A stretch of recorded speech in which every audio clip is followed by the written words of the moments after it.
gonna go to ELM. Who's excited? Everyone? Yeah, me too. Okay. All right, so in the packet that you got from work is basically every document that we are going to talk about during this presentation. Me and Jennifer will also be available during next week or the week following, or as questions come up, so that we can make sure that you are understanding what Air Force is expecting when it comes to ELM. So we're just going to readdress every aspect of ELM and make sure that you fully understand the importance of it, why we're doing it, and what it is that they are looking for, okay?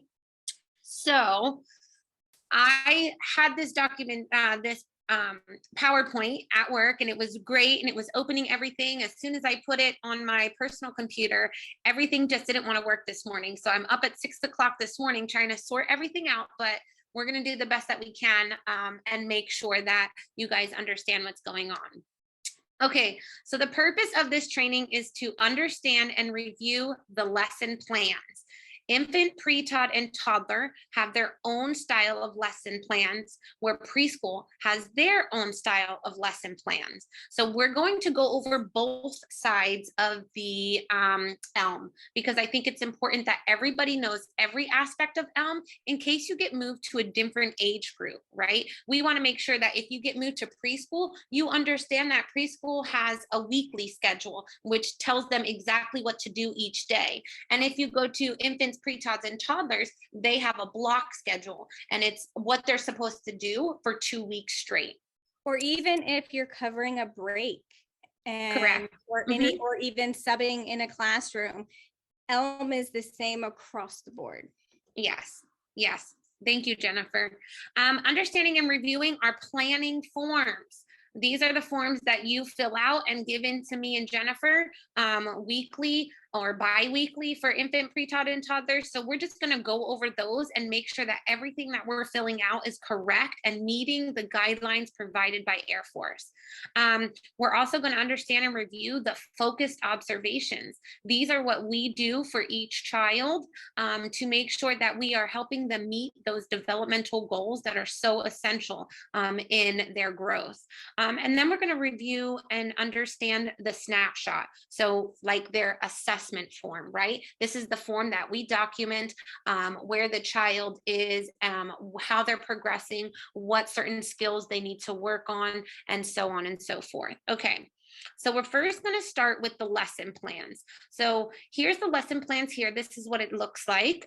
You guys have all seen them, but we're first going to go and talk about, and I'm going to open it up on the side. This is what we have, what we see for infant, pre-taught, and toddler. I know that this is a pre-toddler lesson plan form, and this is what is in your packets, but it's going to be basically the same, just different activities for the different age groups, okay? So if you look, there are 5 learning areas that we have for ELM for infant, pre-taught, and toddler. So we have communication and language, cognitive, self-regulation, social, emotional, and physical health. Each one of these learning areas, there are 3 different options of activities. Option 1 would be the easiest activity, and option 3 would be a more challenging activity. Okay, if you look on this first page of this activity plan, it tells you exactly the activity that the toddlers, pre-tots, or infants will be doing. So here it says toddlers participate in a shared book reading focused on sounds made by animals. So let's go down to option 1 of communication and language. Right here it says skill and goal. It's basically the same thing that was listed on the first page. Toddlers participate in a shared book reading focused on sounds made by farm animals. This is your activity. This is what you need to do. All of this describes how you can do it if you need extra guidance, right? So they're showing us we're going to use the Moo Moo Brown Cow book. Well, Miss Beverly, we didn't get that book. Okay, I understand not every book we have, but you can use a different book that you already have, such as Old MacDonald Had a Farm, Brown Bear. All of these things can be adjusted to meet what our activity is. Toddlers participate in a shared book reading focused on sounds made by farm animals. So if you're struggling to understand, well, what am I supposed to do? This is so much information. I'm not sure what I'm supposed to do. All you do is turn to this page here, and it tells you exactly what the activity is. So let's go to solving problems. A toddler participates taking apart two connected star builders. Then we scroll down to that learning area, and it's color coordinated. So solving problems in the cognitive learning area, right here in the skills and goals, it says toddlers participate in taking apart two connected star builders, right? Miss Beverly, we don't have these. Okay, let's try to find something different that we can use, such as the stacking bunnies or the linking chains. The goal that we're trying to do is how they're problem solving and taking apart those two separate items. Okay, does anybody have questions about what the activity is for displaying on these forms, this page? I'm going to ask you each from each form if there's questions, so we can clarify so that everybody understands, because maybe a question you might have is something that someone else may have but are too quiet to say it. So is there any questions on this activity plan forms for infant, pre-taught, and toddler? Okay, just to double check and clarify. So say if I have an infant who is like mastered skills in option 1 and option 2, so I'm doing the lesson plan, am I able to put option 3, or only putting option 2 and then later doing 3? You can do option 3, right? Because the most important part of ELM is understanding your children and helping your children grow and develop. That is why we have these activities, right? The main goal in planning an activity is to help a child develop a new skill. So if you already know that a child can focus on sounds made by farm animals, you already know they can do that, then you're going to say, well, let's make it a little bit harder. And the child participates in a book focus play with farm animals, blocks, and barns. So that's a harder activity that you can set to make sure that they can understand the concept of exploring sounds. Does that answer your question? Oh, yeah, no, thank you. Okay, you're welcome. Any other questions? It's not a question. I think that some activities like for pre-tots, they're like too advanced for them, but we can adapt them to make them more easier, because we have on the activities say that as the toddlers, the pre-tots, some question and they're not able to talk. So maybe that's what we do in pre-tots. We adapt the activities to make it more easy for them. Yeah, that's perfect.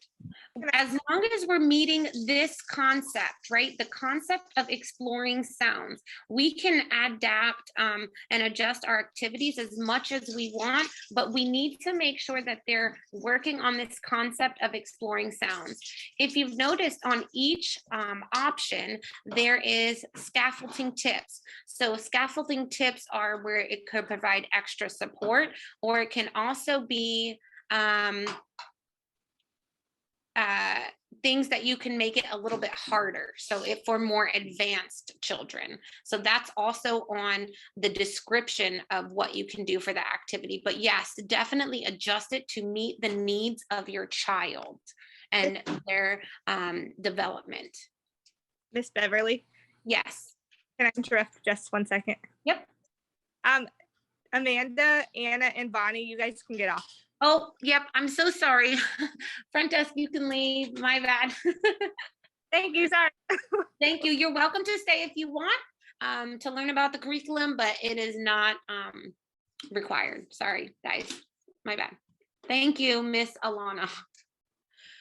Okay, any more questions on this activity plan form for infant, pre-taught, and toddler? I have a question. Yes. Let's say 3 out of the 5 children are able to do option 1, option 2. But the other 2 or the other 3 are not able to. Mhm. Do you keep doing it? Do you adjust to them? Right. So what's great about ELM is it's extremely repetitive, right? So they say repetition helps a child learn a skill, right? So this is the block 2 is done for 2 whole weeks. And every single day you are doing an activity about exploring sounds. It could be option 1, option 2, or option 3. But this goal of exploring sounds is done every single day. So if you notice that more children need option 1, you'll do option 1 the first day. And then you notice, okay, well, after day 3, they're really skilled at that option 1. Let me go ahead and try the option 2. And then go from there. So definitely looking at the children. Now you can do half and half. So you could say, oh, well, some still need me to read the book and focus on the sounds, while some can really engage with the barn and the animals and makes those sounds. Do both of those activities. You know, it's so important that we're keeping these activities going throughout the day, and we're trying to make sure we meet the needs of the children. Does that answer your question? Yes. Okay. Any other questions? Please don't be shy to ask. I'm here to help you understand and feel confident when we are doing these activities for ELM, and how to do it and what to look for.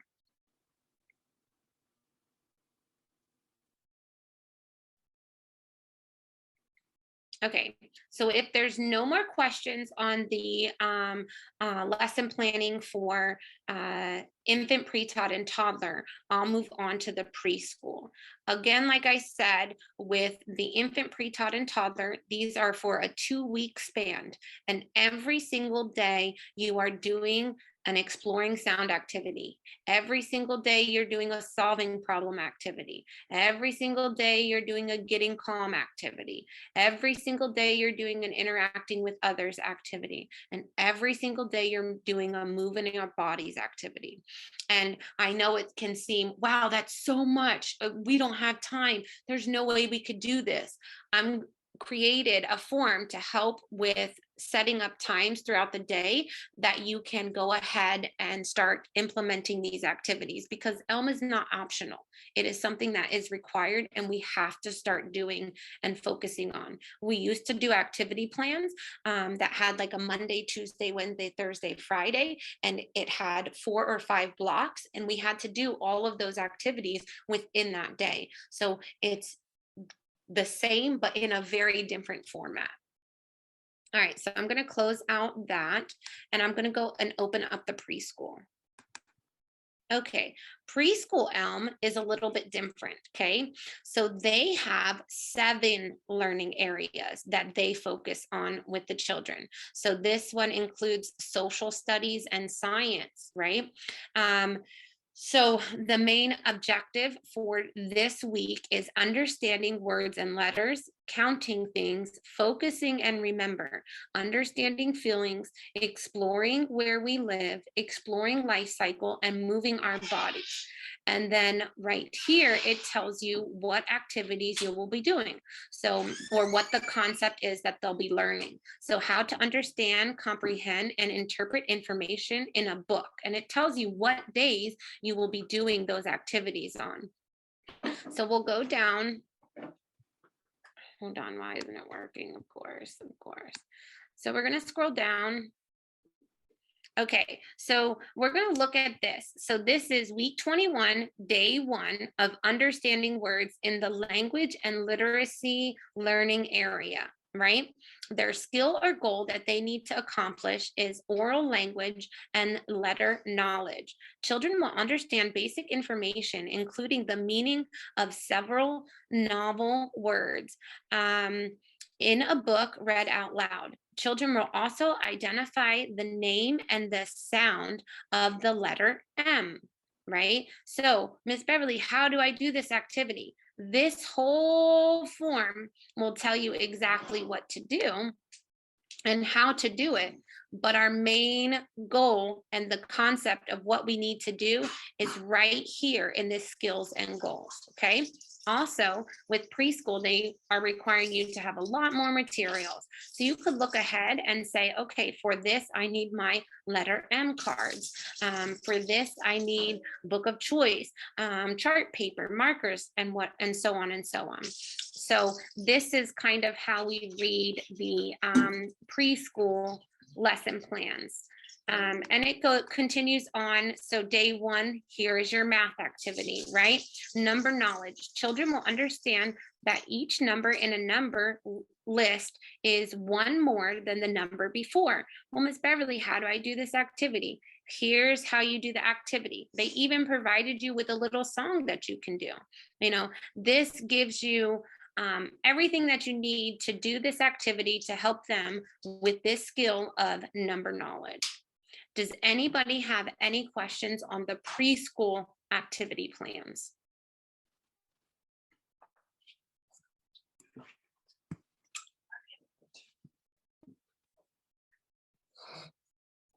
Anyone?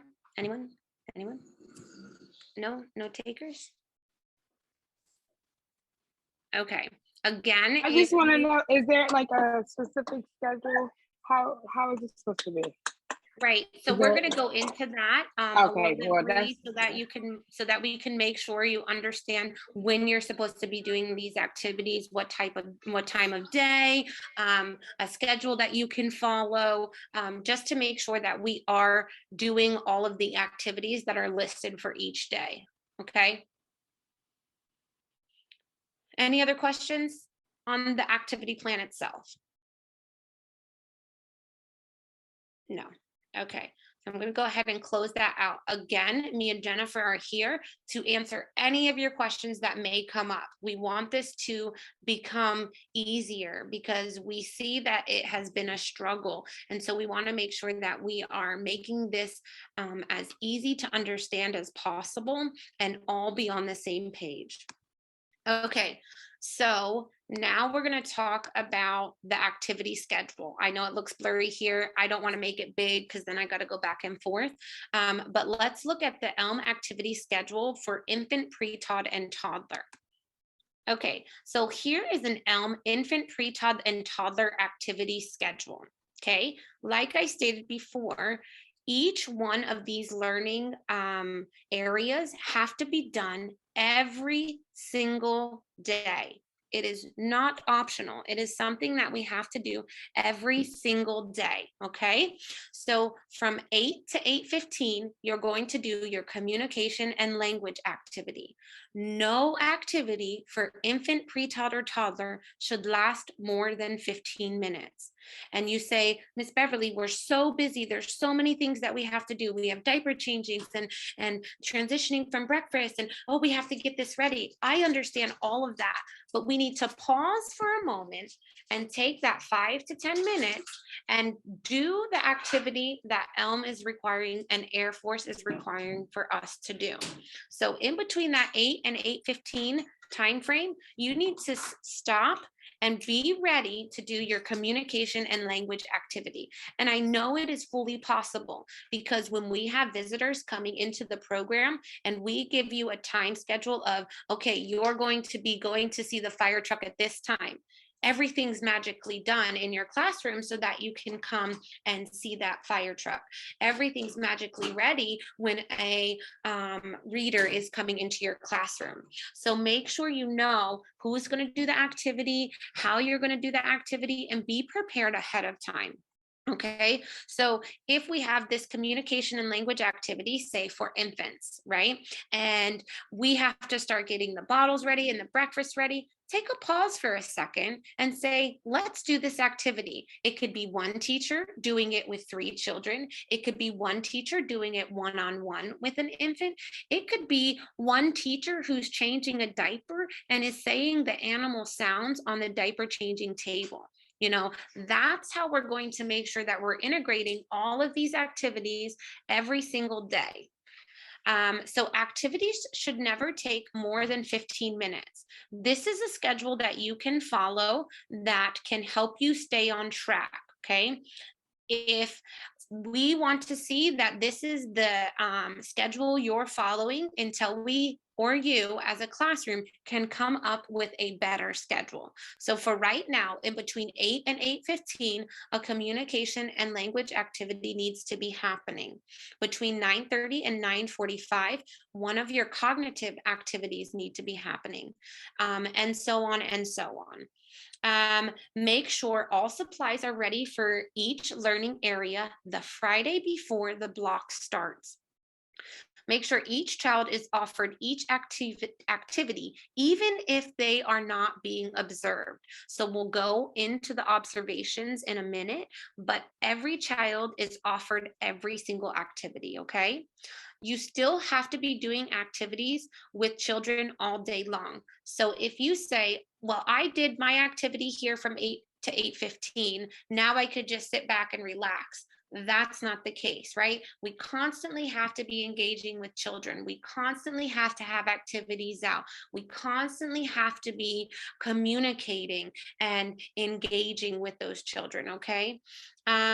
Don't forget to incorporate art and sensory to your daily routine, right? Just because it might not be on your activity plan doesn't mean that we cut it out completely, okay? So children enjoy sensory. Why wouldn't we have as much sensory out as possible? Children enjoy doing artwork. Why aren't we doing more artwork every single day? Okay, so Beverly, can I piggyback off you just for a second? Sure, Jennifer. Okay, so along with her recommendation of, don't forget to incorporate art and sensory into the daily routines, we should be seeing the water table, sand table, or whatever sensory item you may put into those containers. That should be off, that should be out, almost like it's a regular like center activity, and the kids can rotate and have that available to them throughout the day. Yes, definitely. Thank you for adding that, Jennifer, for sure. Sensory should be done every single day. You're 100% correct. Spot checks of implementation of activities during these times will be done by trainers and managers. And this is just temporarily, right? We want to make sure that we are now starting to incorporate that ELM. I think what has happened is we've kind of pushed ELM on a back burner, or it has not been a priority in our daily routine. We need to kind of shift that mindset and make ELM more of a priority. It's because we're helping children develop and grow and learn. And that is a priority in any facility, right? We are teachers. We're here to teach children. We need to be doing these activities to help them grow and develop. And remember, ELM is not an option. It is required. Whether we like the ELM curriculum or not, this is what the Air Force has put out for us. And this is what we have to do. Does anybody have questions about the infant, pre-tod, and toddler activity schedule? Yeah, I do real quick. Yeah. So for example, like I know you said that this will be the schedule. So like in our classroom right now, like we have our kiddos on a better morning schedule. So like 7:30, 7:45 until 8:45, it's bottle, baby food, table food, diapers, and then we start doing activities. So like, can Right. we kind of like stick to our schedule as long as we're doing that? Right. So what I want you to do then is I want you to come up as a classroom and present a schedule that works for your classroom and your child's needs, right? Until I receive that schedule, this is kind of what we would be looking for, right? And like I said, the communication and language activity about animal sounds, that could be done during a bottle feeding, or that can be done during table eating, right? I don't want you to feel like when I'm doing this activity, I have to be sitting on the floor and only engaged in that specific activity. It could be incorporated throughout your daily routines and meeting the children's daily needs. Does that make sense? But definitely you can create a schedule that works well for your classroom, but I definitely need to see that to make sure that, we are still meeting all of these daily activities each day.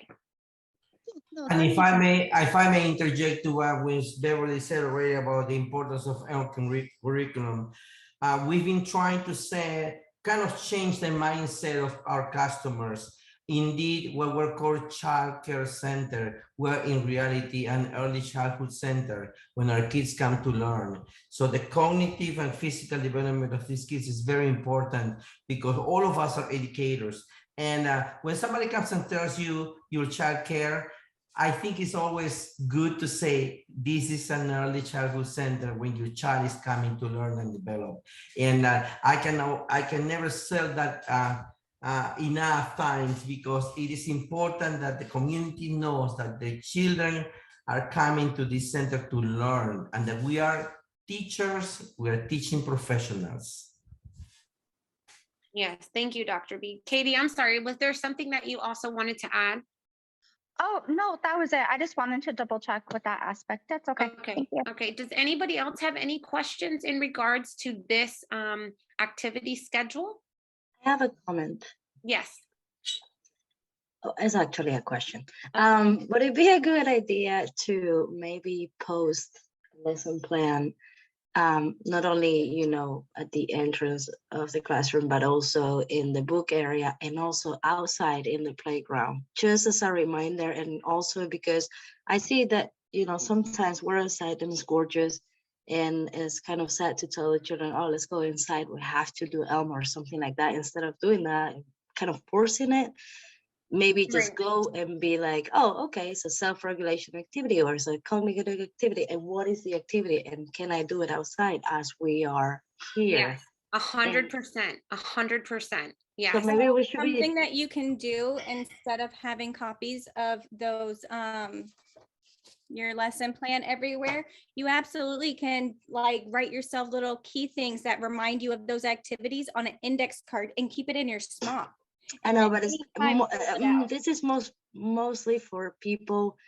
Like right now, I'm a floater kind of, and I'm jumping in and out of different classrooms, and So it well, would be a I'm great basically reminder for pre-tech. you to Okay. see wherever you go, okay, they're focusing on understanding animal sounds. Let me see what I can do outside to help them understand the animal sounds. And then as an outsider, I'm gonna say, can I make observations for children?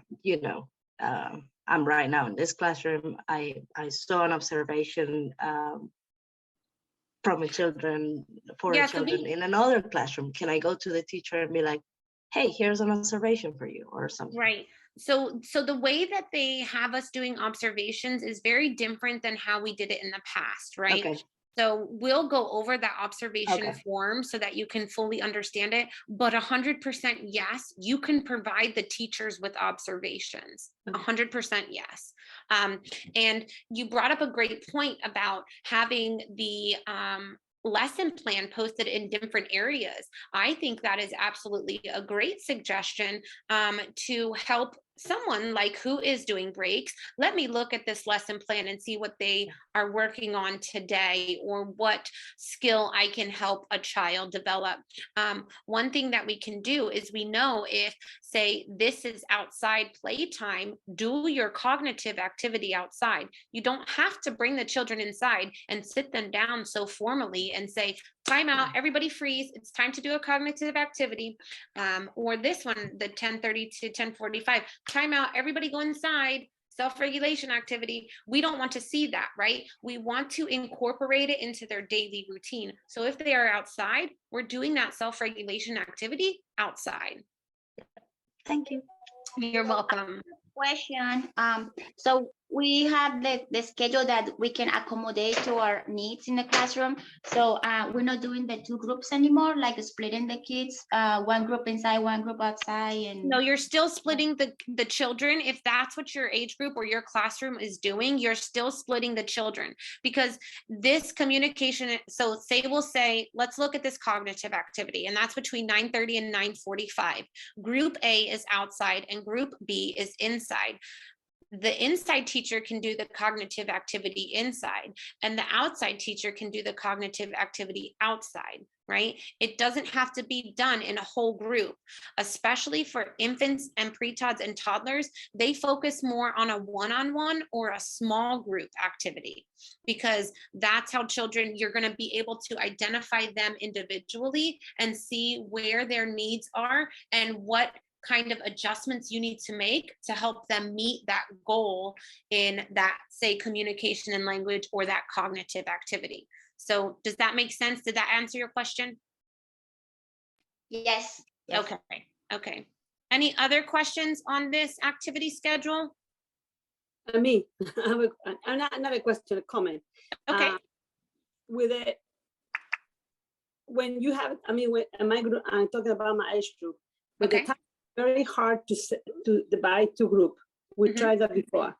But what happened, let's say I'm inside with my group. Some of my children will go to the door, really. And they just cry. and cry. So it's so hard to try to do it, and the kids are not responding. And I have Right. to say the thing, I do like ELM. The only thing I have to say, sometimes our children get bored. Toddlers Right. get bored with the same thing over and over and over. So they lose their attention, they don't want to participate, they're done. So it's okay to me to put an observation, shall participate so, but then he walk away from the activity. Right. So what, we'll go over the observation a little Okay. bit more, Cecilia, so that I can help you understand how to write it so that it's a positive and looking at their development. Because of course we don't want to write, they walked away, they showed zero No, interest. but- No parent wants to read yeah. that. That's not documenting any of their development at all. Exactly. Right? So what I'm doing, I'm changing it for, let's go sing about, let's say, animal sound. So I come out with a song. I come out Yes. with instrument, something. Because Yes. I'm losing them. And then we even with Correct. Linda, we made the comment, the kids are not into this. How we Right. can really engage them again. Right. So look back at that lesson plan and it Yes. says exploring sound, right? Mhm. That is our main objective, is Yes. to explore sounds. So you can do the listening lotto of outside sounds, right? So like, what plane, what do you hear? And it's an airplane driving by. Or go on a nature walk and say, okay, let's listen to what we hear outside. Adjust it to meet your child's needs. Our Right. main goal for that activity is to explore sounds. ELM just gives you examples of what to do. Okay, And dear. then keep in mind, you remember what kids were Mhm. interested in, what for what activity. So you know, maybe they didn't like playing with the standard jumbo blocks, but they really like the new magnetiles that just came out, and that had a better response. You Mhm. can note that, and maybe don't do the standard blocks, offer the magnetiles instead. Okay. Yeah. Okay. Because I can definitely see where children are like, oh, this is so boring. The cow says moo. Can you tell me what the cow says? Moo. That is boring. You're 100% correct. We have to adjust it to meet the needs of our children. It's just providing us with examples. And I Okay. think that's where the confusion has come in, and we're trying to implement exactly what is said. And we're like, okay, we have to read this special book and we have to say exactly what's written right here. We're reading too much into it. We need to Right. simplify it a little bit. And when we simplify it and just look at the main objective, that's how we're going to make sure that we're meeting the needs of the children and that we're still helping them build those fundamental skills. Okay. Okay, dear. Thank you. You're welcome. Any other questions?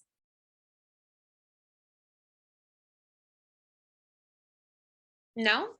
Okay, so I'm going to move on to the preschool schedule. So I got this preschool schedule from a preschool classroom, and this is the schedule that has been created that is in place currently for the ELM curriculum.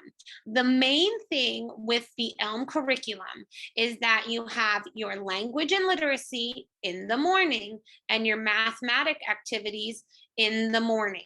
Right? Those are the main two things that we have to focus on with the ELM curriculum for preschool, right?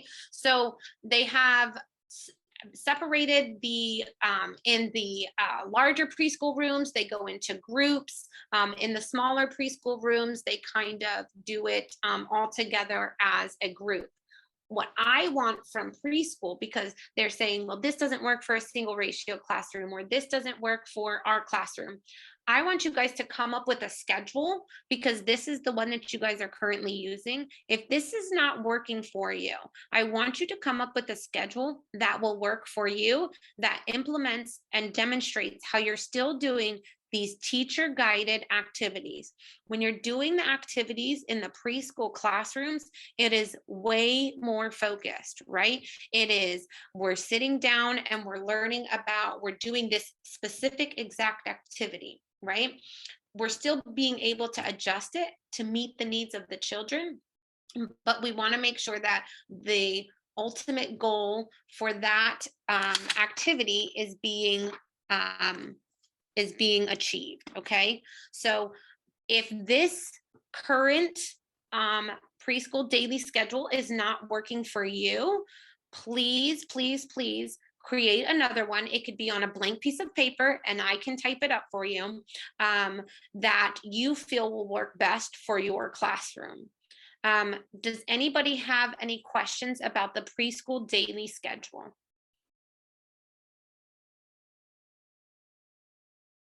Now, when we look at the preschool lesson plan itself, there are certain activities that don't get done on each day. For example, let me look. So like on day 1, we're doing language and literacy, mathematics, and self-regulation. I'm scrolling through it right now, I'm sorry. Science,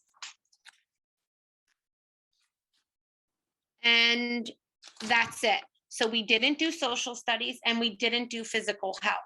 The difference between preschool is that they give you specific days that you are doing specific activities to work on a specific goal.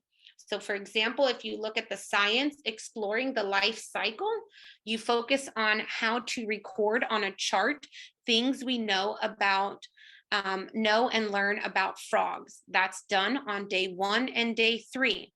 Then on day 2 and day 3, you're talking about the stages of the frog life cycle, right? So it gives you specific days. That's what's a little bit different about the preschool side of ELM. Okay. Does anybody have questions or comments about the preschool daily schedule?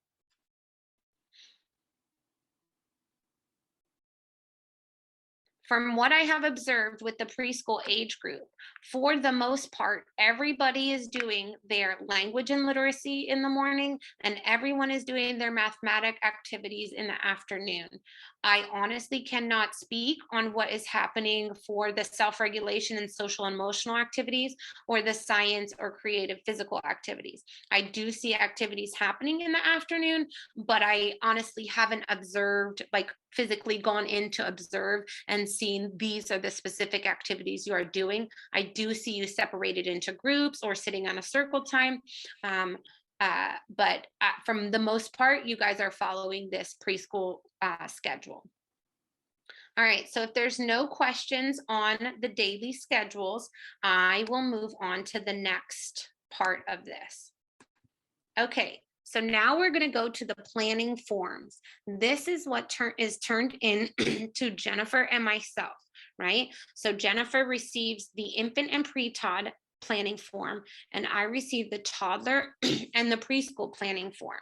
So there are a few adjustments that we are advised to make in regards to the planning form. So let me open up this planning form example, right? This is what we are expecting to see on your planning form, okay? Based off of the guidance provided, all children are supposed to receive communication and language every single day, observed, like in a group, communication and language, also self-regulation every single day.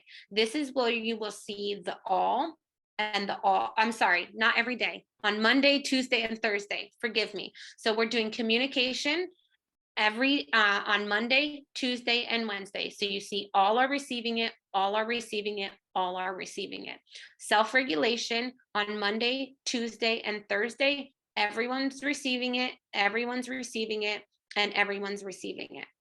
Another one of the guidelines that they provided is that we're giving children the opportunity to be observed or have the, not be observed, but have the opportunity to have a learning experience in cognitive, social and emotional, and physical health. They want to see every single child in your classroom on this lesson plan in all three of these learning areas. So let's look at LM, for example. So LM is on this activity plan for cognitive here. LM is right up here for social and emotional, and LM is right here for physical health. So every single child. So this is a classroom of 10, and you should have every single child in cognitive, social and emotional, and physical. So if you count 1, 2, 3, 4, 5, 6, 7, 8, 9, 10, and so on and so on. Something that's changed is what we are observing the children on. So say this is my group and I have group B. I have LM, RJ, KL, SS, and MT. I'm going to write what area I am specifically going to be observing the child on. So LM is going to get observed this block in communication and language. JR is being observed in cognitive development. KL is being observed in self-regulation, and so on and so on. This is providing us the opportunity to specifically understand and see who it is we are directly observing. Does that make sense? Because I know before we have all these initials on this form and it's like there's everybody's on here. It doesn't make any sense. I don't know why we're doing this, right? When we are specifically designating who we are observing, that helps anybody who comes in your classroom. That also helps with your documentation in the future. And that can also help you distinguish, have I observed LM in communication and language recently? Have I observed LM in physical health lately? These are going to be, the yellow highlights are going to be what you are formally observing on, okay? Then in the interest area, we write anything that we need to add or do into an interest area. So remember to bring writing tools to discussion with toddlers about their drawing. Dress the dolls on Monday morning, right? Because you're going to be doing an activity about dolls or dressing or whatever the case may be. Make sure those dolls are dressed on Monday morning. Select CDs on self-regulation on Monday. Offer different size mirrors for our social and emotional activities, right? So then out here you have an outdoor experience. It could be an activity that you will do with ELM, or it could be something totally different that you've noticed the children really like to do. So for instance, paint with water and buckets with small brushes, right? Children love to do that.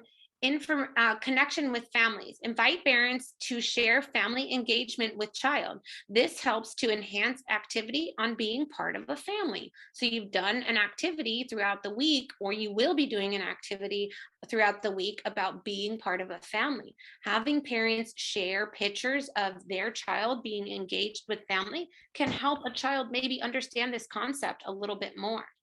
And then next time reflection. This is done after the first week of your block, okay? So toddlers love to dress up dolls in different clothes. Toddlers enjoyed the water bucket and brushes outside. Need to bring more than 3 buckets out next time. So that's what we are going to make for the adjustment for the following week of this block, okay? Does anybody have any questions on this planning form?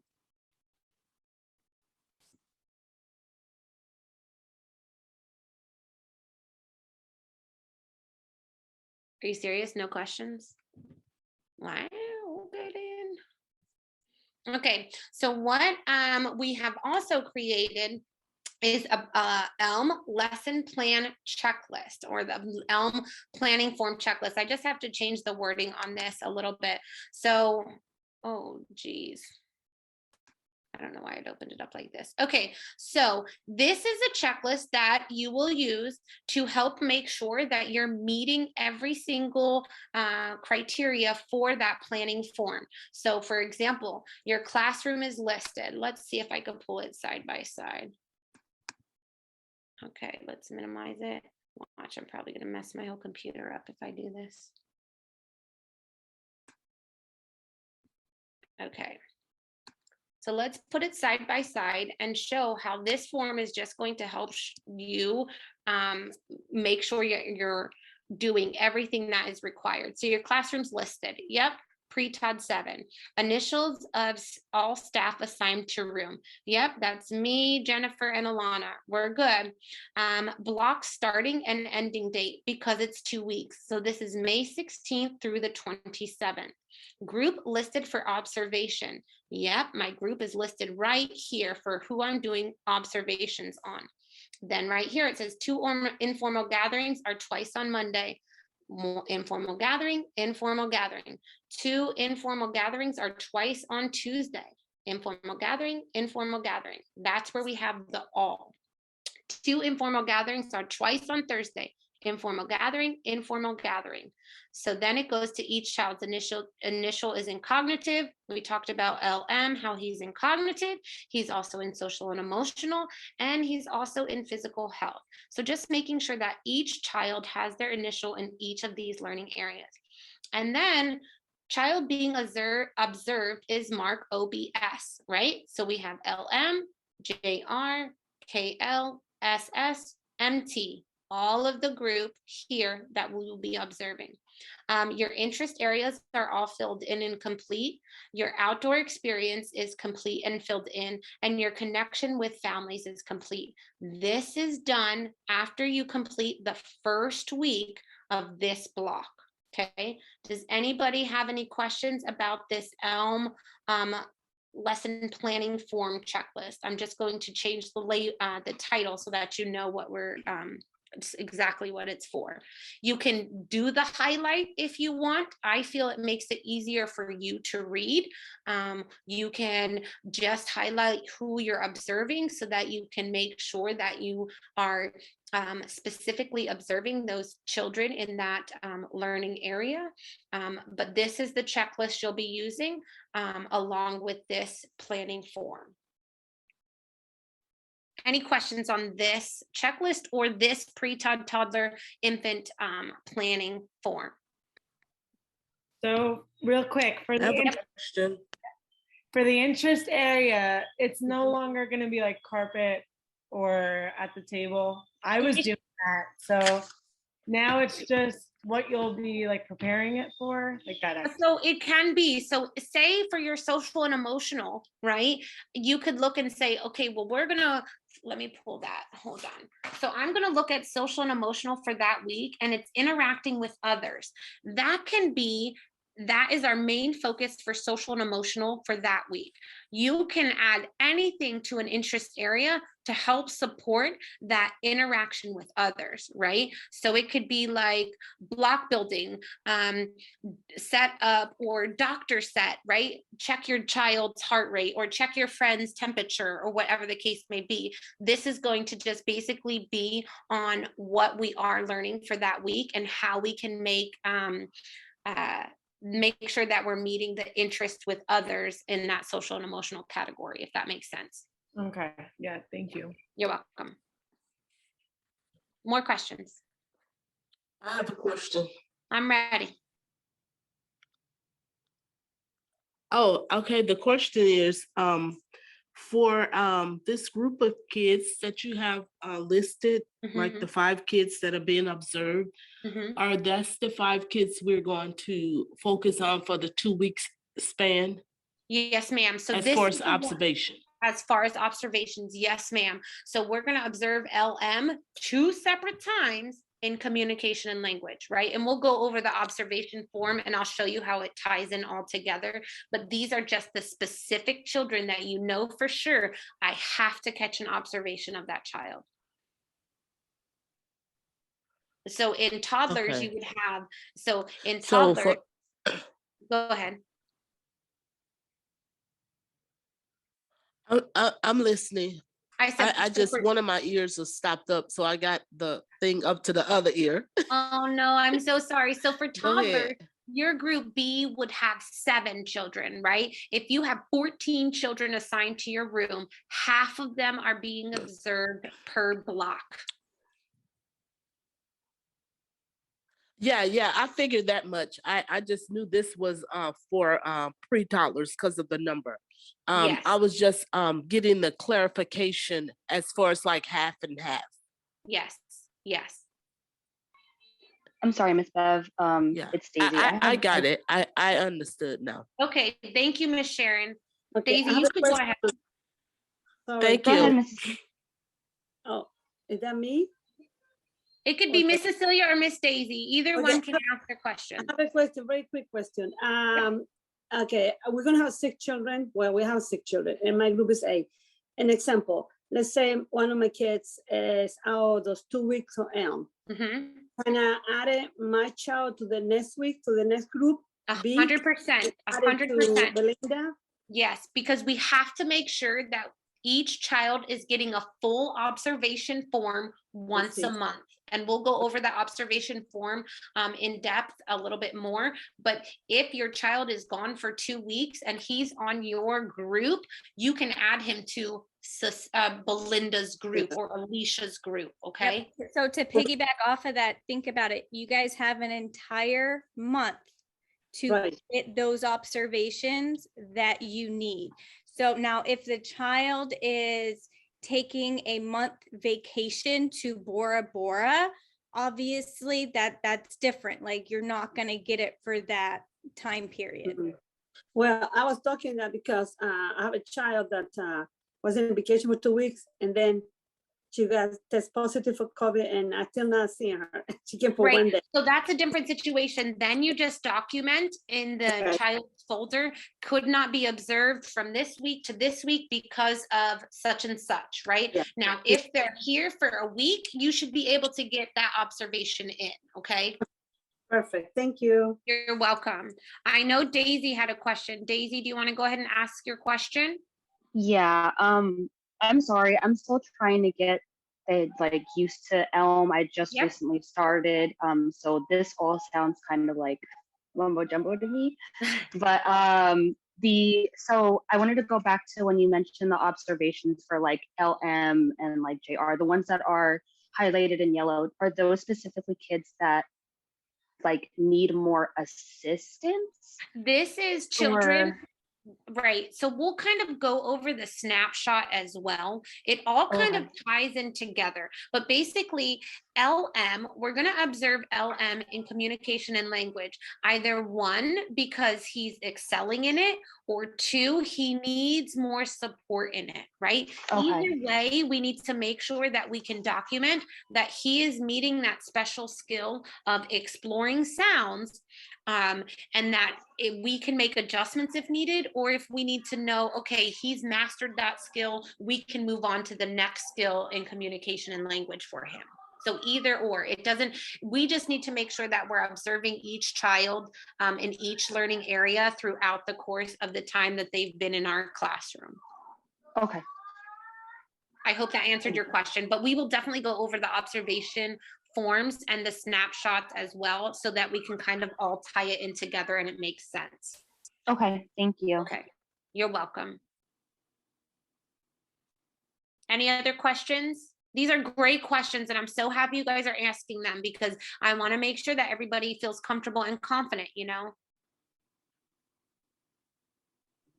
Will we be able to get copies of the example lesson plan? And Every single thing that is presented today, we will have copies for you, right?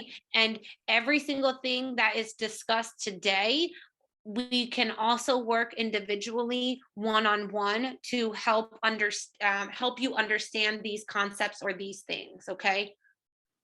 Okay, thank you.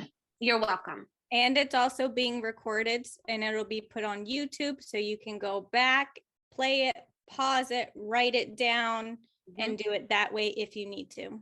Yeah. Yeah, so I took pictures of everything, but I just using my phone in the classroom anyways. Yeah. So these definitely will, every form, and we already have copies of every single form at the program. So definitely this is something that 100% will be available for you guys, okay? All right, so any questions on the ELM lesson plan checklist for infant, pre-taught, and toddler, or the ELM planning form for infant, pre-taught, and toddler?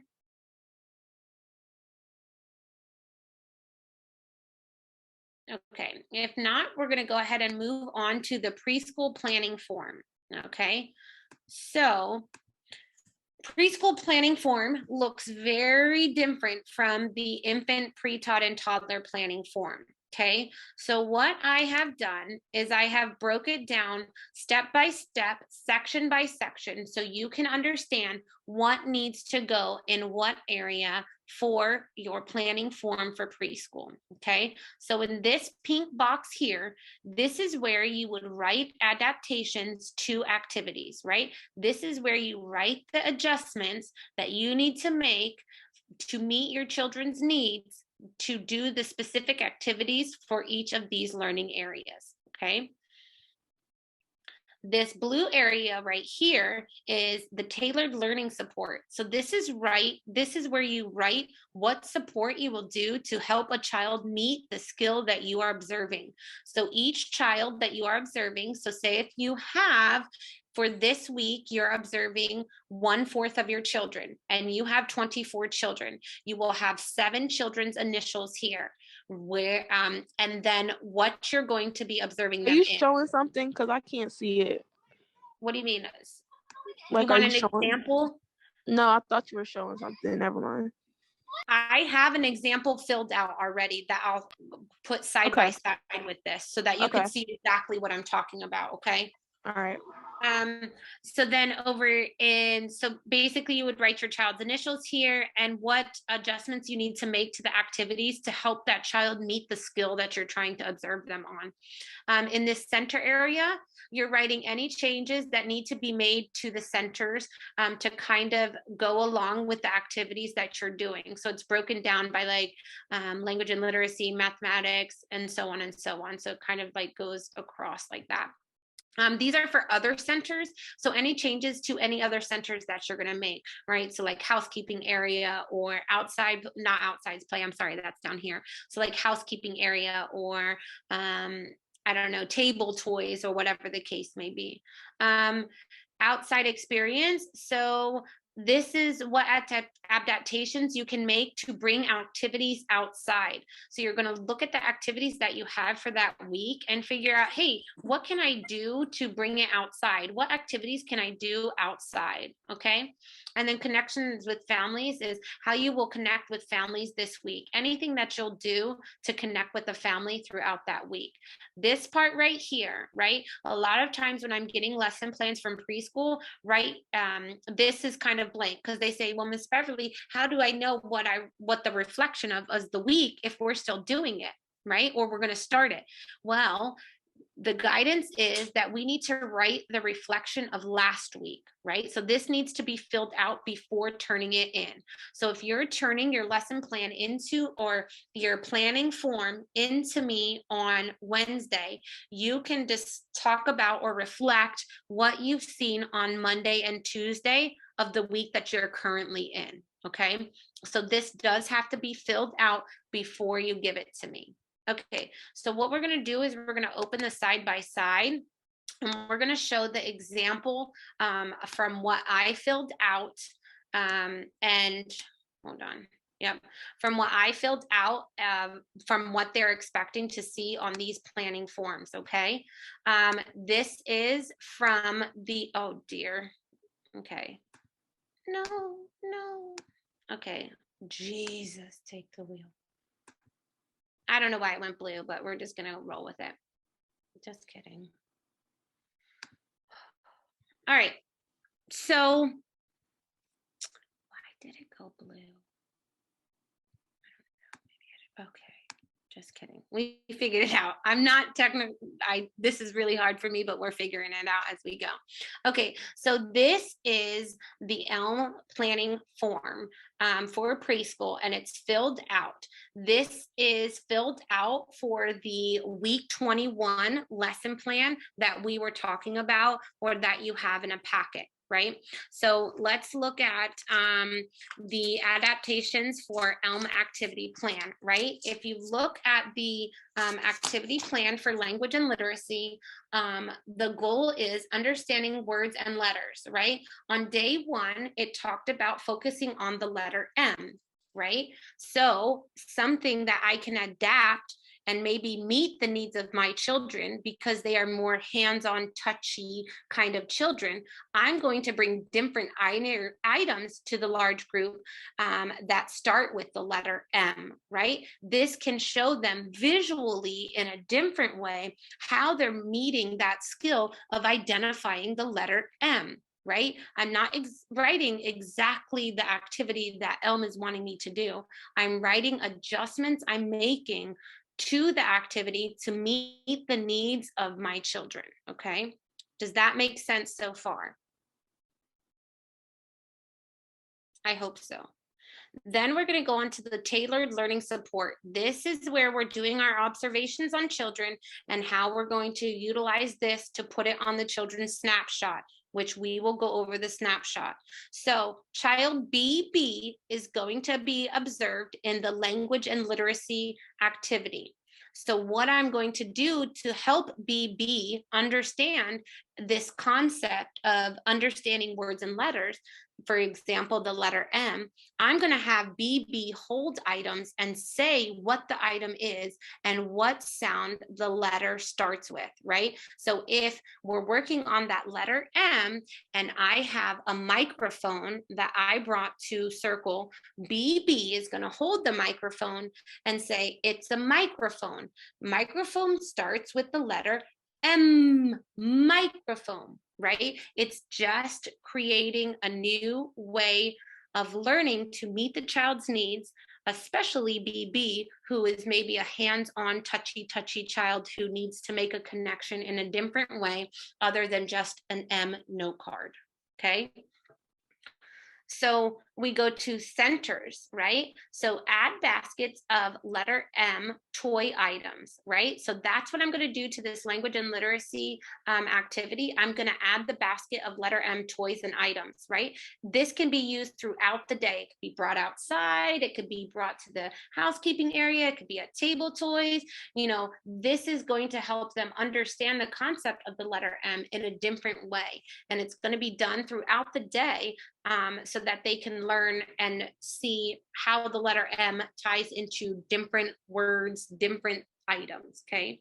So that's just kind of an adjustment I'm going to make to the center. So for other centers, we have housekeeping. So I'm going to add the dress up wooden dolls, right? Because that's an activity that we're going to be doing throughout the week. And I want to make sure that it's offered to them all throughout the week so that they can understand the different things, the different items that maybe the dress up dolls wear. Outdoor experience. So one of the activities that they're focusing on for physical and health is moving our bodies. So figuring out how to jump and land with both feet. So that is definitely an activity that I can bring outside. So I'm going to add hoops outside for a jumping game, right? So they can work on that skill of jumping with both feet off of the ground, jumping from hoop to hoop to hoop, okay? So connection with families, I wrote print the frog song for families at home, right? Because if we're singing that frog song that we saw on day 1 in the language and literacy activity, right? We're able to, or in that math activity, the children might begin to sing it at home. How great would it be if the families already knew what the frog song was, and they can also include it into maybe their cooking activity. They sing the frog song with the child, or during bath time, the child starts singing the frog song. The families will already be prepared and know that, okay? This next time reflection, right? This is from the previous week, right? So I broke it down by sections. So language and literacy, children enjoyed looking around the room for the items that started with the letter S. So instead of bringing a basket of the letter M, the previous week, I had them run around the room and try to find items that start with the letter S, right?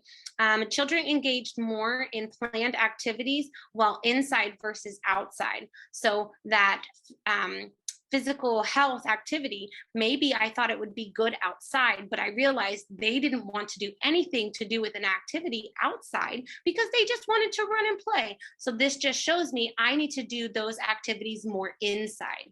Okay, so these are just reflections of what was good or what was bad, or what adjustments you can make throughout the week to help you meet the child's needs for the following week. Do we have any questions on this form? I know it is different than what we are currently doing. I know that there are adjustments that we are going to have to make, but again, all of these forms are going to be available for you, and I hope it's easy to understand and break it down step by step by step. So open to questions. I have a question. Yes, Whitney. So for the observations, yes. Just for example, where it says say letter 5 times and invite SS to say M sound, where are we getting these observations? So this is what you are doing. Where does it say letter 5 times? I'm sorry. It's on your example sheet for the ELM lamp. Okay. The initials SS. Okay, so say letter 5 times, right? Invite SS to say M sound, okay? So this is what I've created. So I've looked at the language and literacy activity, right? And it is focusing on the letter M.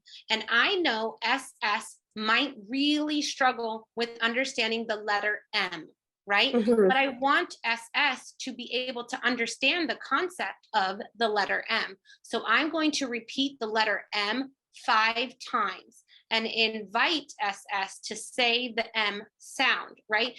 This is going to help me make sure I can achieve SS, or I can help SS achieve the goal of maybe understanding or recognizing that M sound or that M letter. So this are we is still just something I create, create to help meet the child's needs. It's not something that you can find on a paper. It's not something that ELM has written down for you. You look at the activities that are given and you understand and know all of your children. And I need to make sure I'm observing BB in language and literacy. Let me look at that language and literacy activity. Oh, well, I think BB is going to need extra support, or I think BB will do better if and so on. So are we no longer using the ELM guide for observing and individualizing? No, so you can use that as a reference to help guide you on pathways to help a child meet their needs. But it's very important to understand each child and their individual need and what how they learn best, right? So if BB learns best with, I don't know, cars, right? BB only loves cars. I'm going to tailor activities, like maybe it's a counting activity and we're supposed to be using unit blocks. Well, guess what? I'm going to do it with cars instead, because I know BB will be more successful in understanding the counting process if I did it with cards rather than unit blocks. Okay. and we can work on that more as we go on, right? So when you're turning in the planning forms to me and I'm kind of reading this stuff over, I'll definitely give you some feedback on maybe ways that we can adjust what we're writing, ways that we're doing a great job, stuff like that, because I think feedback is going to help us develop more as we go and make sure we're meeting the Air Force needs with this planning form and what it is that we're trying to gain from this planning form. There is a purpose for this planning form. This planning form is to adjust the activities that ELM has written down to meet the needs of our program, our children, and where they are developmentally. This is just a foundation laid down, and this form helps us create it to be tailored to our children or your children in the classroom. And if I may interject with what you're saying, Ms. Beverly, yes, this is a way to document our story that we're doing when we need to do to provide for the individual academic needs of each child because they learn differently. But so for the most part, coming from the teaching profession, we write a lesson plan that is generic for the whole group, but then we tend to individualize the needs of each child, especially if you have a child who has a learning challenge, you know, a child who may be ADHD or whatever other challenges that he or she may have. That's when we write those specific notes for those specific children who may have to have an alternative activity. So we are able to reach out to the child and provide the content. Yeah, definitely. Thank you, Dr. B. Is there any other questions that anyone has on this planning form?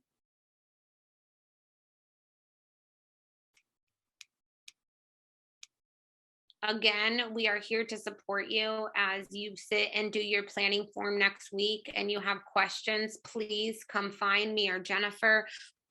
We are here to help and support you and make sure that you feel confident in writing these planning forms and that we're adjusting whatever ELM has for us to meet the needs of our classroom and our children, okay? Again, we're always available to help. And if I'm not in my office or Jen's not in her office, write a sticky note. Beverly, come see me about the ELM planning form and I'll come see you. Pretty little ants outnumber us 100 to 1. And Miss Beverly. Yes. I have a question. This is about the lesson plan. Okay. The schedule, I'm sorry. You have it like every 15 minutes. Can we do 2 in 30 minutes when you get them to sit down? Because most of my class are older kids and every 50 minutes, they're not gonna be interested in coming to sit down to. Great, so that's something, Ray, that I want you to look at your children in your classroom and what you feel is best going to support your children, and you come up with a schedule and give it to me and we'll work through that. You know, okay. Not every classroom is the same. Not every classroom has the same. Some classrooms, like I think some classrooms have more older children, and so they do better when they are having a 30-minute activity versus a 5-minute activity, and so on and so on. So just make sure that whatever you feel is going to work best for your classroom, bring to me and we'll work together and create a schedule that works for your room and your children, okay? Okay, thank you. You're welcome. Was someone else asking a question and I couldn't hear what you were saying? I do have a question. I'm ready, Morgan. I'm ready. When we turn our lesson plans in and then you guys return them, and we return our block folders, are we keeping our lesson plans that we let's say like we just did like what, block 18? Right. Will we put the block 18 lesson plan in that block 18 folder, or are we keeping them?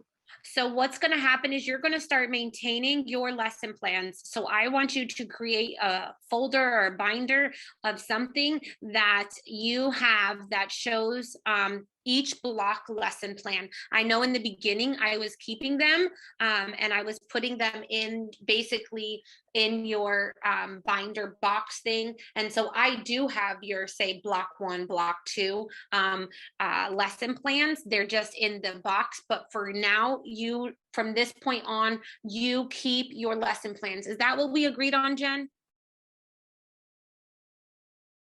Yep, that is. I encourage them to create a folder and to keep it in there. One, only because right there where it says like the next time reflections, that way when they're doing their future blocks, they can kind of remind themselves like what needed to be like readdressed or readjusted, like just as like a reminder, so they have that information. Yeah, definitely. And I think it's also important that you have those planning forms so you can see, okay, I've already focused on helping LL or LM understand the concept of exploring sounds. So maybe I need to work on another child. So that's also a great way to keep a good documentation. Yeah, because we used to keep them, so that's why I was asking. Pedro la vio, o sea, él estaba seguro se le cayó algo y él la vio caminando. Okay, so is there any other questions? Okay, so Diana just, I mean, not Diana. So Miss Sue just texted me and said that she has questions. Okay, maybe she'll want to ask in person. Okay, just kidding. So I will address that, Miss Sue. I know that your microphone's not working or whatever. We can definitely meet together and you can ask me the questions that you have, and me and Jennifer can work with you on answering those questions that you have, okay? Any other questions on this preschool planning form? I know questions will come up as we go, and we're working on our planning form next week, but that is what we are here for, to help support you, okay? If not, I'm going to go ahead and move on to the next slide. And this is our focused observation form, right? So, oh, Lordy. Okay, so our focused observation form. So let's look at what we are supposed to, what are the steps in doing a focused observation? If you hear some noise in the background, it's just my daughter getting a bowl of cereal. Okay, she's gonna show you a bowl of cereal. I'm sorry. Okay, so we're gonna look at the steps in writing an observation for assessing a child on the fundamental skills, right? So first we need to select the skill that we're gonna do, right? Then we're gonna conduct 2 focused observations of the same skill, preferably on different days and or in different settings, right? So example, during an activity or during free play, right? Because if we're working with learning the sound, the letter M, we should have M all over the place, right? It should be in writing center. We should have like maybe items in the housekeeping area that have the letter M, like mashed potatoes or a menu or something like that. So we're going to conduct our 2 focused observations. We're going to reflect on a child's observation after that. We're going to reflect on the child's observation and use it as our target skill, okay? And then we're going to summarize the observation and create a follow-up plan. So I have an example here, right? So first, let's go back to this, right? You noticed here in my communication and language for pre-TODS, I'm observing LM, and that's in the communication and language activity of exploring sounds, right? If you remember, it was about the Moo Cow book, right? So we're going to close that out and let's open up our observation form on Lee Moore. LM. So I observed Lee Moore. I have the date that I observed him and my name. The developmental or curriculum content area is in communication and language. The skill is awareness of different sounds. Well, Ms. Beverly, where do I find where the skill is at? Let's go over here and open up our lesson plan. And we're going to scroll down to what it is that we are working on for this child, and it's exploring sounds. right? It's awareness of difference in sounds, because that's the skill and goal that we are observing him on. It's right here highlighted in black. This is where you're going to find what you're going to write in your skill, okay? Awareness of difference in sounds. So Lee came to group and sat down. I pulled out the Moo Moo Brown Cow book. Lee yelled, "Cow!" I said, "Yes, Lee, that's a cow. Do you know what a cow says?" Lee yelled, "Moo!" Right? I'm writing exactly what I saw, exactly what happened, not my interpretation of what happened, but exactly what happened in that little tiny moment, okay? So that was done on 17 May. Well, a week later, I came back to Lee because we are still in the same block, and I went on the 24th of May, again in communication and language and in the same skill, awareness of different in sounds. So this is what I observed this time. Lee came and sat at the table with the barn and animals. He placed a cow inside the barn and said, "Moo." He placed a pig inside and said, "Oink." He placed a sheep inside and said, "Bah." This is exactly what I saw Lee do. So I'm writing exactly what he said and exactly what I saw. This is my summary of what I have seen with Lee for the awareness of different sound. Lee can recognize many different animal sounds and the sounds they make.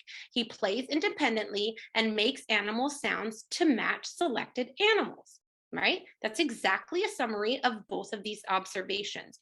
So a follow-up plan. Once the follow-up plan is complete, select, phase out, extend, or revise, okay?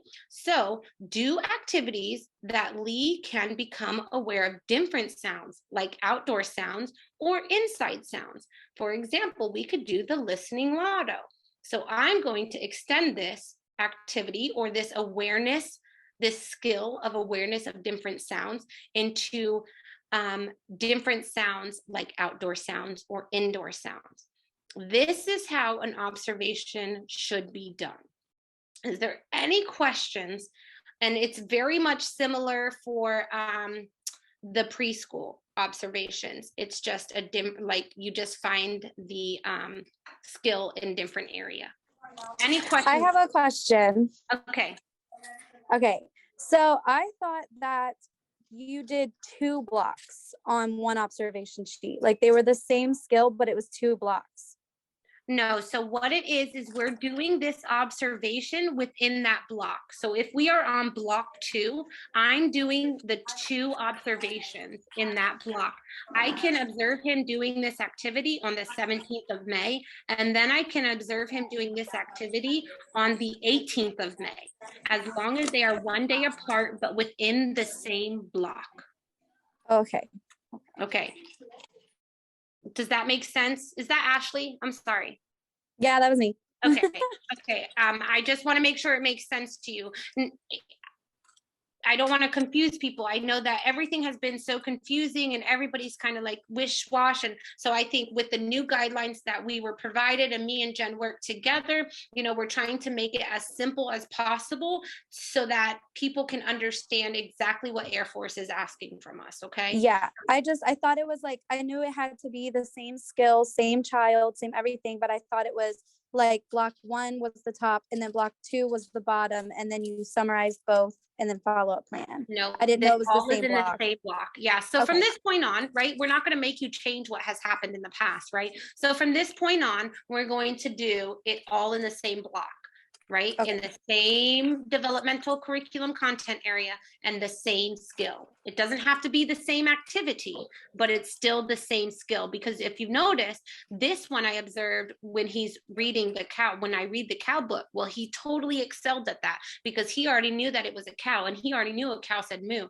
So what can I do to adjust it and make it a little bit more challenging for him? Okay, I'm going to put the barns out. Let's see what he does with the barns. Well, he played independently and mastered that, you know? So just kind of adjusting what we're doing to meet that child's needs within the one block. Okay, perfect. I hope that answered your question.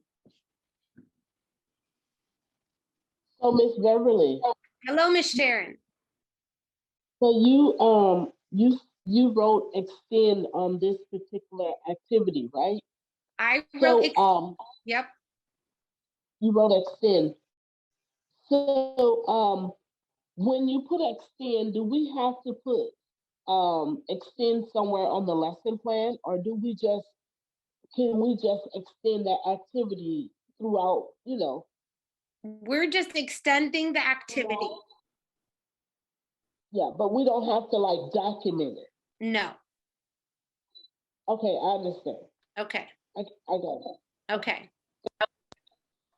I'm ready. I do have a question. I'm ready. Okay. So going off of what Ashley was saying is, so let's say going back to like when kids are absent, and let's say they're here for like a week of the block, and we observe them.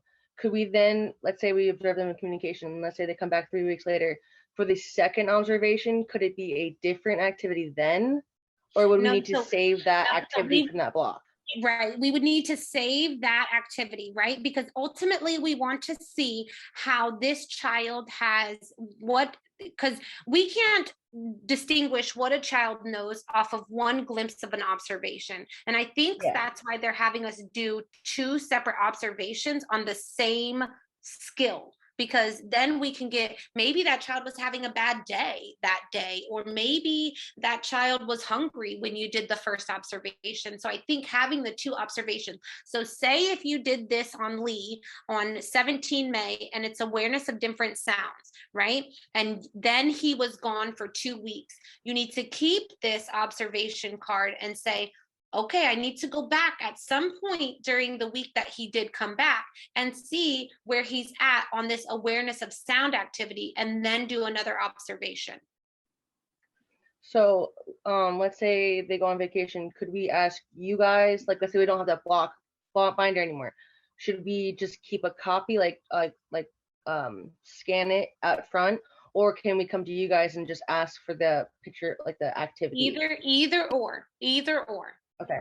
Either or is also totally found on the VLS website too, and you don't need to log into the website at all to print out any of the forms for ELM or lesson plans for ELM.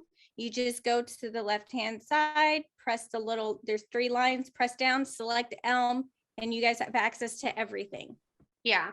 And as one thing that you can also do is maybe on this observation form, and you only have this top part filled out, write yourself a sticky note. Okay, I need to see what he does with Barnes now, or whatever. And then add that sticky note right onto this observation card if you don't want to go back and like specifically look at the activity and see exactly what it was that they're asking you to do, because you'll already have it written on a sticky note, like right here. I have a couple questions. Okay, I'm ready.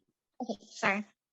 Okay, one simple one. So say we're doing 1 week and we know that the child will be out the next week and won't be present for that one. So if we already previously know that, could we then do the activity that same week, just on 2 separate days, as long as it's a day apart? As long as it is on a separate day. They don't want you to do an observation on a child on the same skill on the same day.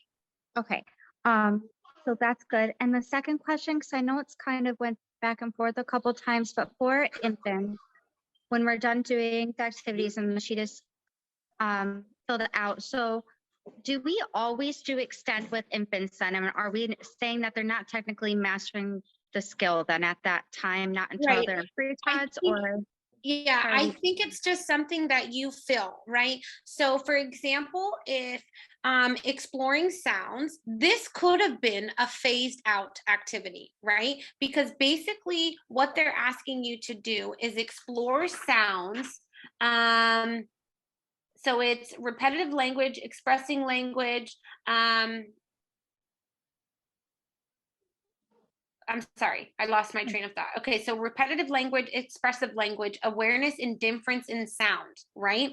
We could have phased that out because he showed that he definitely has awareness of animal sounds, right? for me as a teacher and an educator, I always want to push, right? How can I extend it? How can I, make it better? What else can I teach him to like move to the next level? However, he could have surely been phased out in this activity. Or if he showed 0, revise the plan is if he didn't even understand sounds at all, right? Now I need to revise it. What adjustments do I need to make? And then I have to revisit, how can I help Lee with his awareness of differences in sound? Does that make sense? So it can be phased out. It just depends on, what your feelings are and what ultimately the goal is that you're trying to reach for that specific child. Okay, so it is just based on the child and the circumstance and whatever that is that we're doing. Okay. Yep. All right, thank you. That's perfect. You're welcome. Okay. Hi, I have a question. So, right, I come in at 11:30, so they basically go right to sleep, and then we go outside. It's kind of hard to observe them.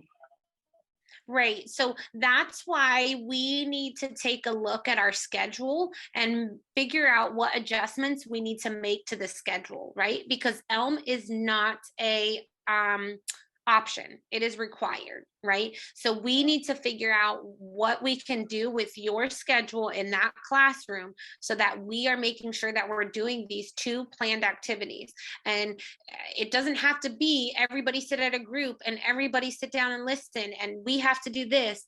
It could be something so simple as, hey, I'm going to take this moving our bodies physical activity of how to jump with both feet and take that outside and do the observation of those specific children outside. You could do the observation in your head. You know what? I just saw Johnny, he was jumping with both feet and then he made a hopscotch and he was showing his friends how to jump square to square to square with his feet, right? That's your mental note in your head. Then when you have a time, write it down in an observation form. Or write it on a sticky note, or whatever the case may be. Does that answer your question? We just need to make adjustments to the schedule of that classroom or the needs of those children so that we're making sure that we're doing all of these ELM activities that are required. Okay, and then also I have like a kid that don't talk. Right. So like that's so hard. And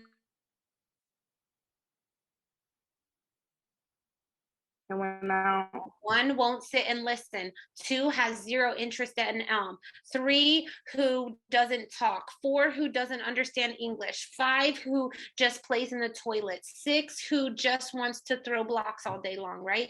I understand that trying to observe children is very challenging, and trying to make sure that we're meeting every single child's needs is very extremely challenging, especially with the new wave of children that are coming within the program, right? We just have to figure out a way that we can observe them and figure out how we can meet each and every child's need, right? Well, Miss Beverly, how am I supposed to observe a child who doesn't talk? Right? There's many other ways of communicating than language, right? So we need to figure out how that child is trying to communicate with you, maybe not through language, right? If ultimately our goal is for that child to understand the letter M, and you put it on the table and you're like, okay, let's look at letter M, and you start playing a game with the letter M, eventually maybe that child will point to the letter M. When you say, can you show me the letter M, and point to the letter M, right? Okay, well, I have a child who will never sit down. They run and run and run and run and run, and I can never get them to join us. And if I try to get them to join us, they just run away, right? We have to go to that child's interest area to catch that observation, to do that activity. We have to adjust to their needs so that we can make sure that we are helping them grow and develop in all of these critical areas, okay? And this is where becoming a teacher comes into play. You can be creative and be a teacher and pick out those teachable moments and adjust anything to the individual child. So like Beverly said, if you have a child that doesn't communicate, there is a way that they do communicate. Everybody has a way of communication, whether it's sign language, maybe the the vibration of like the voice, whatever it is, you just kind of like adjust to it so they can understand the material. Yeah, definitely. If we were to talk about the ability to communicate, there's a concept in across the literacy area, which includes reading, writing, listening, and speaking. So the child doesn't have to use oral language to communicate and demonstrate the competency. So that's where we are to observe and determine which tools are the best for us to determine whether or not the child has met and reached the full comprehension of the letter M, for example, that we're talking about. So there's different ways for us to assess successful academic development of a child. Yeah, definitely. Thank you, Dr. B. And thank you, Jennifer, for that add-on. Is there any more questions on this form itself? We will have closing questions in a little bit, but on this focused observation tool, do we have any questions on how it's supposed to be done and what it is that Air Force trainers, managers are going to be looking for? I have a question. I'm ready. If I ask, for example, the children like, can you tell me what animal it is? They can recognize, like they can do like the voice, like they can say moo, but they cannot say the cow. Do I just write they can recognize the animal by saying it? Right. So say this is how you would write the observation. So this is exactly what you did, right? So you held up a cow and you stated, what animal is this? And Lee said, moo. And you said, it's a cow. A cow says moo. You're writing exactly what you did, not what you interpreted, not what you thought the child was feeling or seeing or saying. It's exactly what was said. Okay? Yeah. Thank you. You're welcome. The only area where you will write what your interpretation of is in the summary, right? That's what your interpretation of the two observations is in this summary right here. Okay. Beverly. Yes. Is this the form we would use if a child is absent for the whole block? Will we put it on this form that they were absent? I would put it on this form, as well as I would just write something at the front of the child's folder, right? Because if we're having it in by months, right? And say an inspector's flipping through the folder and they see August, September, October, wait, where's November? But you already have this form in there and it says child on vacation from 1 November to 30 November. That will take the place of what it is that they might be flipping through to look for. Which tab would you put that in? Would that be in miscellaneous? No, so this would be under the observation form. What are you talking about? Like if you just wrote a document, I would put it at the front of the child. Yeah, like this would go in the observation tab. But I'm saying if you put, like, as you said, put it in the front that they were on vacation from blank to blank. I would put it on in the actual front. Yes, in the actual front. So before an inspector will go through that folder, they will automatically see, wait a minute, okay, I need to keep a mental note. This child was on vacation from this time into this time. So when I am inspecting this folder, I already am prepared that I won't see an observation for that month, but it's always better to have two things, right? So if, say, example, in your folder, in your training folder, I put an MFR, which is a memorandum for record, and I write on there, Morgan was quarantined for a month. She didn't receive observations or debrief for that month. Well, then when you go to my observation form, it also says Morgan was quarantined for this month, no observation was able to be conducted. It's just double checking, right? Because I don't know exactly what they're going to look for, but if I have double, that's better.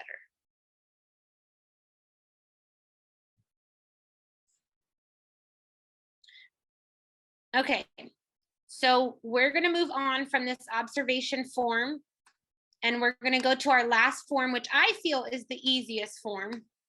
And this is our snapshot, right? This used to be called the child's assessment form, right? The purpose of this form is to make sure that we're helping children meet these developmental milestones, right? So we need to make sure LM is able to repeat language, such as show awareness of the name of some familiar objects, persons, or animals, right?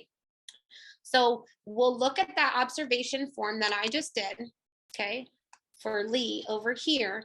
And I filled out this snapshot for Lee. So I observed Lee on the 17th of May, as well as on the 24th of May. So I need to have 17 and 24 May, right? And then it's, what is our follow-up learning plan for Lee for this observation? Well, my follow-up learning plan is to do more activities that help with sound awareness other than animals. It's kind of already written right here. Well, then you say, Miss Beverly, what do I do if I phased it out, right? What is my follow-up plan if I phased it out, right? You can write how you would plan to help them develop in this skill anyway, right? We just want to make sure that we have a follow-up learning plan if needed. Also, how we are always trying to help children progress and grow in any type of area, okay? Do we have any questions on this snapshot? So I do. Okay, yes. When we are, I'm going back to this, but because of this snapshot, I was waiting for this. Okay. When we are doing the observation stuff for the different children, are we gonna base that on the snapshot? So if we see that something is blank, maybe this child needs to be observed in that specific area, or are we, do you know what I mean? Yes. Okay. So this can be a great tool that we can use to help identify, hey, you know what? I haven't really formally observed LM in communication and language.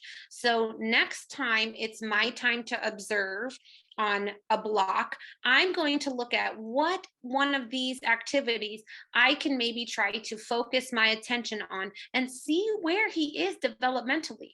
Is he developmentally able to use words and names to describe objects, persons, or animal, right? Does he use those words? And I'm going to observe him on that. And if he's mastered it and he's great on it, right, there's not going to be a follow-up plan needed, right? But if I observed him and he's really struggling, this is where I'm going to write my follow-up plan. This is what's a little bit different about this snapshot than our old assessment form, right? This snapshot helps us recognize, hey, you know what? I formally need to make sure that I'm sitting down and watching this child on this specific skill, because I need to make sure that I'm helping that child develop this specific skill, and so that they can move on to the next stage and the next age group in the next classroom, right? So that's kind of what we're using this snapshot for. And we always can, all these are used as a tool to make sure we're meeting the child's needs and we're helping them grow and develop. Does that make sense? Thanks. Yes, I have a question. Okay. But the snapshot is not going to help you with, it's time to do a parents conference. What will help you is the observation sheet, right?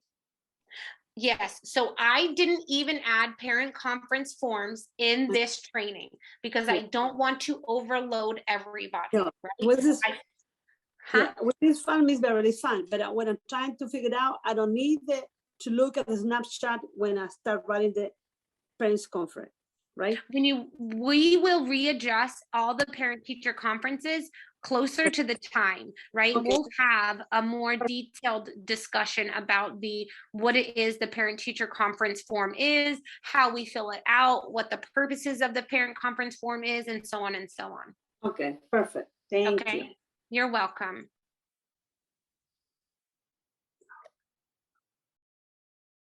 Any other questions on this specific form here, this snapshot of a child's progress? Yes, is that like for one block, for two, like for how long is that snapshot for? So this is for the entire time the child is in your classroom, right? So I was talking with Jennifer and Alice a little bit, and this snapshot says, excuse me, child 12 to 36 months, right? However, Air Force has said each time they go into a different classroom, we start a new snapshot, right? And I don't remember if it was Miss Alice, Miss Alana, or Miss Jennifer, but they were saying, well, they're still going to be doing the same skills even at 24 months. So if we're switching this snapshot at 24 months and putting a new one in, whatever. So we were going back and forth. But ultimately, this is from the date they start in your room to the date they leave your room. Then when they go to say, so this is a pre-Todd. So when, like, say Diana is filling this out, she will write the date the child started in the room and the date the child left her room. Then when that child goes to your room, Selena, you will start a new one with your classroom, those staff initials, and the day the child started in your room until the day they leave to go to preschool. Does that make sense? Yes, thank you. Okay, you're welcome.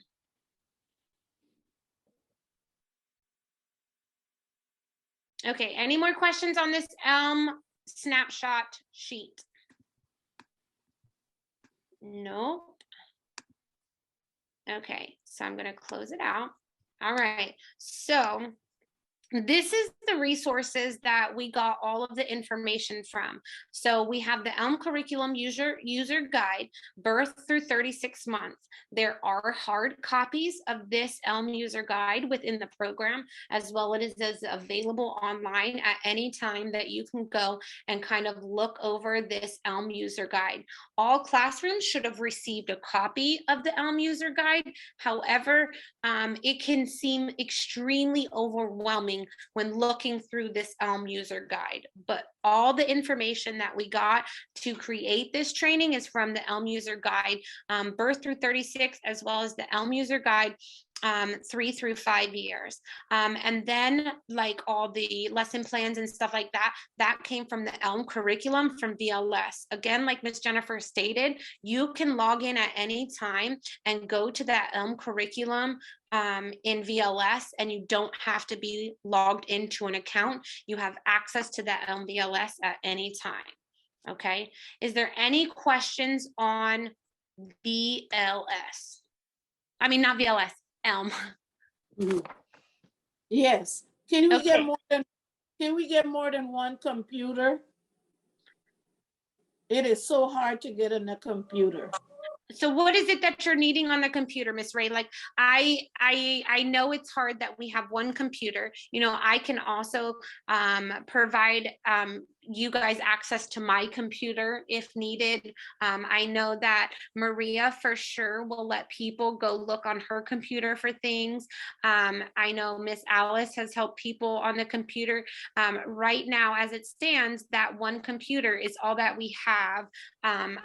It is a work in progress to try to get more computers added, because those computers are not part of our network. Right. So the computer that we use in, like, say, in offices and whatever, they're on a network. The computer that's in the back office is not on a network. And that's why it doesn't need, like, a CAC card. Okay, thank you. You're welcome. Any other questions? Yeah, something. Oh, sorry. No, go for it. You ask your question. Sorry, it's just really, really quick. I just thought of it now. Just going back a little bit with the lesson plan checklist, do we have to hand that into you guys, or is that something that we keep in the classroom? Okay. Yep, that's going to be something that you're handing in. This is also a great tool for us as trainers to make sure, like, yep, they did that. Yep, they did that. Okay, yep, I see that. You know, this is also holding us accountable as trainers to make sure that we are reviewing your lesson plans and that we're making sure that you're meeting all the areas that you need. And it's also a great tool that we could use to provide you feedback. So to again state all the resources on the VLS website for ELM, next to the computer in the training room is a binder, and it has the 3 ELM curriculum summaries pretty much, and it gives you all the tips, tricks, and everything, just a more condensed version of it. I printed out all of those and they're in the binder next to that computer at any point that if you want to do a quick, you know, review of it to kind of refresh your memory or to get other help, you can use that.